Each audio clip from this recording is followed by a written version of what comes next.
Having received a short text from Phoebe, I knew she was on her way. My home wasn't exactly ideal for a baby, but it was clean now. Safe.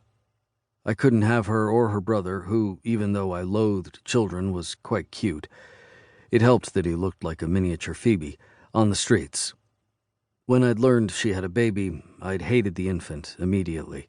My disposition had improved the second I'd learned he was her brother, and my jealousy had been further alleviated when I'd seen him outside the funeral home. With all that hair? With those sparkling green eyes? Phoebe in the flesh? How could I not find him adorable? Even if he did make a mess and a lot of noise in the restaurant I'd taken her to, he'd done it with a smile that reminded me of her. I should have known then I was doomed. Still, my loft wasn't child-friendly.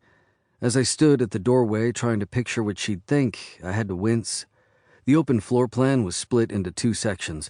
To the left was a doorway that led to the bedrooms, bathrooms, and the kitchen and utility room, but directly ahead was a raised platform that was separated from the living area by a wall.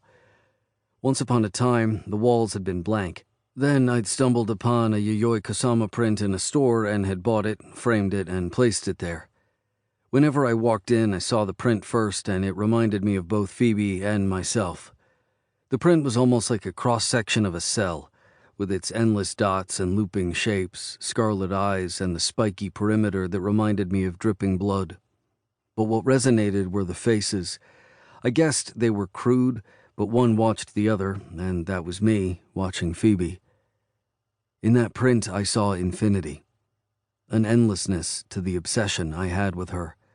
The need to watch her seemed epitomized in that print, and it was the only bolt of bright color in the entire place. The table and chairs were dark wood, modern in style. The living room consisted of a navy sectional on a thick pile cream rug. Opposite was a fireplace that ran the length of the wall, and above it a TV that I never used. Beside the sectional was a small stand that carried a lamp, and in the corner was my desk. Its twin was in my office at the campus, as was the desk chair, and it was neat.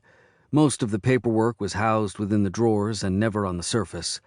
I often sat there, staring out at the tree opposite my building, unable to relax in a place that was my home and yet felt detached to me. When the buzzer to my door sounded, I jolted in surprise as I realized how long I'd been peering around my apartment. Knowing she was there, I felt a curious buzz churn through me.